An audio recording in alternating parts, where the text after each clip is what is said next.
extremely important. How many inquiries have you had over the last 12 to 18 months? Anything over a high five, then that becomes problematic. That's 10%.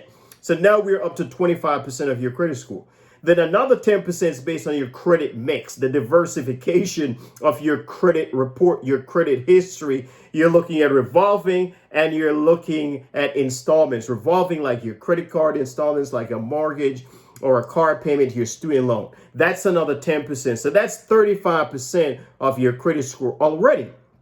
Now, the additional two slices that are left, if you master these two pieces, you can find yourself in the mid 700s and even the 800 club over time.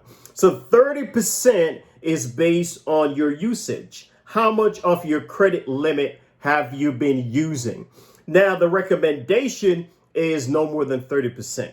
If you want to be in the 700 club, don't use more than 9%.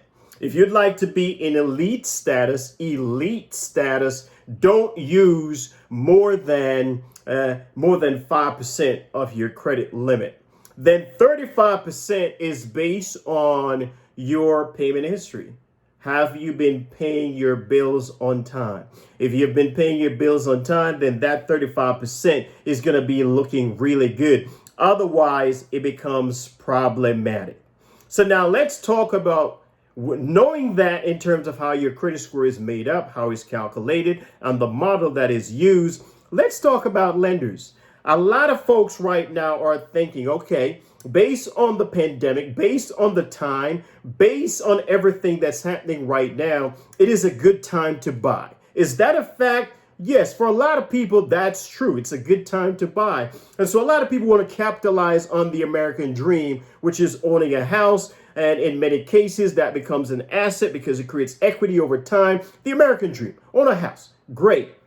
But how do you position yourself to be able to do that successfully? And how do you plan for that? And a lot of people are saying to themselves, what model does the mortgage lenders use? What credit score do mortgage lenders use? One, they use the FICO. That's important to know. And they look at all three bureaus. They look at Equifax, they look at TransUnion, and they look at Experian. So when you go to a lender, when you go to a mortgage lender, broker, you go to a bank and they're looking at your credit in order to qualify you, pre-approve or qualify you for a loan, they're going to look at all three bureaus. That is what is called a tri-merge. So they're looking at that tri-merge of all your credit scores and they're going to pull that in. Be mindful that the score that you see in one of the free services through your bank or through another platform, or even if you're paying for the service and you're able to pull your credit report, the score that the bank is seeing is going to be different from the one that you see most of the time. Unless you have a service with FICO to see your credit score and you pay for that specific reporting where you'll be able to see basically the same score, the same scoring model that the banks are seeing as well. So here's the interesting thing, very interesting. Right now, the most common FICO scoring model that's out there is the FICO 8. A lot of institutions use the FICO 8 scoring model, the FICO scoring model 8. That's the one that's out there. Most institutions are using that. However, the FICO 10 was just rolled out, and a lot of institutions are going to eventually get caught up and start using the FICO scoring model 10. But here's the interesting thing. When it comes to your mortgage, what models are the lenders using? So let me tell you about that. So Experian is using the FICO scoring model 2 because that more closely aligned with the Experian platform and how Experian reports your credit history. So for Experian, again, they're using the FICO score 2 model. Then for Equifax, they're using the FICO score 5 model. Again, for Equifax, they're using the FICO score 5 scoring model. Then for TransUnion, they are using the FICO score 4 model. So as you can see, the lenders, the mortgage lenders, they're not even using the FICO scoring model 8 that most institutions use. And they're not currently using the FICO scoring model 10 that just recently rolled out. They're using 2, 4, and 5 because based on the history and how the banking systems are set up and how they have to follow certain guidelines and regulations based on Fannie Mae and Freddie Mac, the FICO scoring model 2, 4, and 5 is what their system is set up to use across the board. So I hope you learned something there. But what score are they using? So now they're pulling Equifax, TransUnion, Experian. They see all three scores. And you're saying to yourself, then which one of those scores are they using? In fact, they're using all three scores. That's what is called the tri-merge. They're looking at all three scores. But what score do they use to qualify you? They actually use the middle score or the median score. So if you have a credit score of 800 and you have a credit score of 780 and you have a credit score of 750, they're going to use the 780. They're using the middle score or the median score. Some of you may be saying to yourself, okay, what if two of my scores are identical? Cool, that's a great question. So let's say two of your scores are 800 and one is a 750. In fact, they're going to use the one that's duplicated. So if two of your scores are the same, they will use that score, whether it's higher or it's lower. You have two scores of 800 and one of 750, they're going to use the 800. If you have a score of 800 and then two is actually 750, they're going to use the 750, the identical scores. So that's if you're applying for a mortgage, you're applying for that loan alone, a standalone. But what if you're doing it with your partner?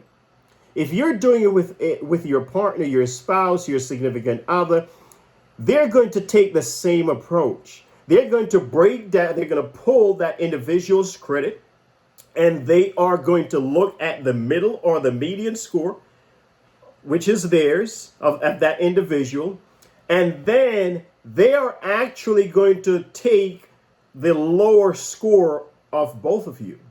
So if your score that they're using, that median score or the score they chose, is a 780 for you, but the other individual, your significant other, if theirs is a 680, they're going to qualify you for that loan based on that 680. That's the reason why it is extremely important for couples. If you're looking to buy your home, if you're looking to buy your first home or your dream home, I always encourage couples, don't work on one and then you plan to work on the other. You got to move together. Don't wait to see the other person win and then you get in the game. You got to roll together. The bottom line is one of you can do powerful things, but together you become unstoppable. So for the couples out there who are thinking, hey, should I work on my credit and then get my wife's or get my husband's or get my significant other's credit straight after mine is taken care of? No, that's a big no-no. You don't do that. You work on it together, because when you work on it together, what's going to end up happening is that you're going to be in a better position to be able to qualify for that mortgage, for that loan that you're looking forward to getting to get into that dream home. Ladies and gentlemen, understand that the foundation of wealth creation in the United States is actually owning a house. For a lot of people, that's the American dream. The American dream, why? Because now you have an asset. When you have an asset, why is it an asset? In most cases is because it creates equity.